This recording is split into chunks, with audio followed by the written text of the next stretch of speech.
GM and Stellantis, neither one have come back with a counter, so be clear about that. That's why we filed a UOP charge. They've had our demands, they've had our economic demands for over a month. Stellantis in particular, a week ago told us, 2 weeks ago, told us that they needed us to come and talk about economics. We went to show up and talk about economics, and then they did a 180 and said they don't want to talk about economics until we get subcommittees done. So it's just gamesmanship, and unfortunately, this is what we tried to avoid from the onset of bargaining. We said up front we were not going to do things the traditional way. That a deadline's a deadline with the big three, and we expect all three to be done. And if they planned on dragging things out till the end and wait for a week till the end, they're going to be disappointed. And here we are, 10 days out, and we got a lot of work to do. We want to get there, but that remains up to the companies if they want to get serious and get down to it. Shawn, you said you wanted proposals by Labor Day. You haven't gotten those proposals yet, or if they were sufficient, as you said. So how would you describe where we are right now, 10 days out? Well, the companies will tell you we're in the same place we always are, but I disagree. I mean, I think we got a long ways to go, and that's the one thing we've been open about from the start. I hated as a negotiator when I was a negotiator, and even previous to that, when basically they would drag things out till the end, and then things just fell off the table. And we've been very upfront from the get-go that is not going to work this time. We're not going to drop things because they delay, and get to the end and just want to talk about the meat and potatoes. There's a lot of issues our workers have that haven't been addressed for years, and so there's a lot of things we need to get addressed, and unfortunately they're not really, a couple of them really aren't taking it serious as far as those issues go, and so we got a lot of work ahead of us. Any target company Ford seems to be farther ahead, no NLRB filing. Target's the big three. The big three is the target, and we have to have, all three are required to have an agreement done by September 14th. That's the deadline for all three, and if they don't, there will be action. Would it be possible that you take out some strategic plans with all three, not everybody go out? It just depends on where we go in the next 10 days. Everything's on the table. We've mapped out a lot of different strategies, but it's really just going to depend on where we are come September 14th. That'll dictate how we react, how we respond. President Fain, do you feel that there's been any progress made in these negotiations?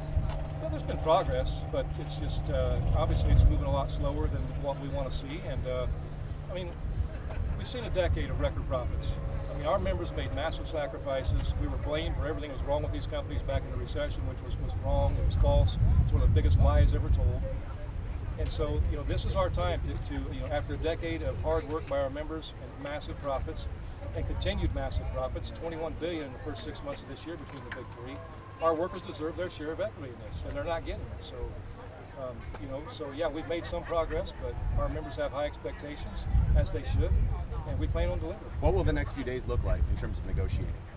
The committees are hard at it. They're going to be in there just as they have, and the vice presidents. They're going to be working hard, pushing the companies, and I'm waiting. I'm waiting for the companies to reach out. I'm waiting for the leadership to want to start moving. And when that happens, we will. But so far, that hasn't happened. So. President Biden was speaking in Philadelphia today, and he was asked about a potential auto strike. He said, "I'm not worried about a strike. I don't think it's going to happen." What's your reaction to that? I'm shocked by that reaction.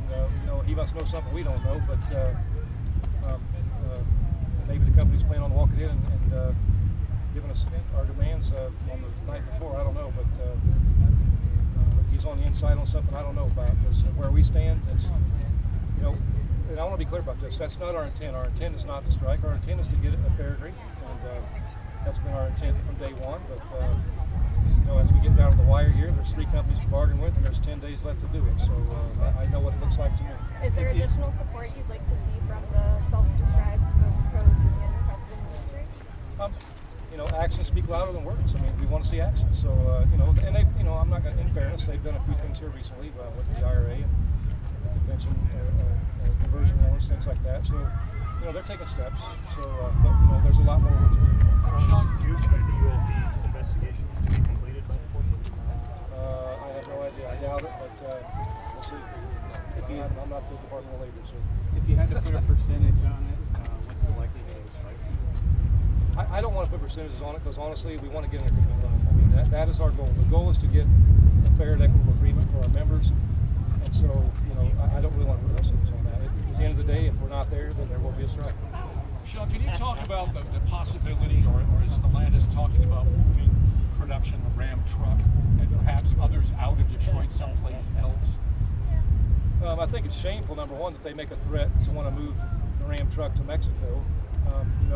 Mexico didn't bail out this country, didn't bail out these companies, and sure as hell not Stellantis in the economic recession. Our taxpayers did. Those jobs will stay here. We should be focused on creating jobs here in America where the taxpayers benefit and give our members their due for all the work they put into this. That truck belongs here, and if they choose to do that, then they're going to be in a bad position. Shawn, Ford said when they publicly put out their counter proposal that they are seeking to end wage tiers, but my understanding is you don't agree with their characterization of that. How far apart are you Well, guys? when they hand you an agreement, they say they're ending wage tiers, and it says 6-year growing to full pay. I don't call that ending tiers. So there are several steps of that. Pensions, post-retirement health care. There's a lot of factors that play into that, and they haven't addressed any of those things. So I don't know what they call ending tiers, but it's sure as hell not what our members expect. So There's also Hi, a pretty folks. Everyone, significant- 2 more questions. Sorry. There's also a pretty significant divide between the wage increases that you're looking for and what Ford has put on the table. Is there a reality where you meet in the middle there?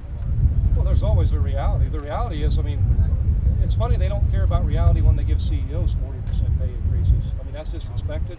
They're already millionaires. They're already extremely wealthy. So what? They're going to buy another house somewhere else. How does that benefit the economy? It doesn't benefit the working class. The working class keeps this economy moving.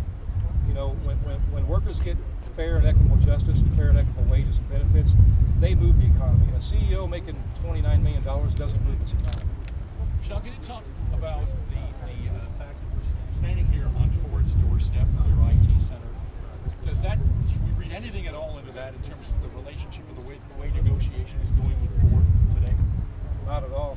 We had nothing to do with planning this Labor Day celebration. We're here to celebrate the heritage of what our workers do, what in history and what they've done in the last year, and the fight ahead. So for us, it's just labor coming together to talk about our issues, and we're back in the fight.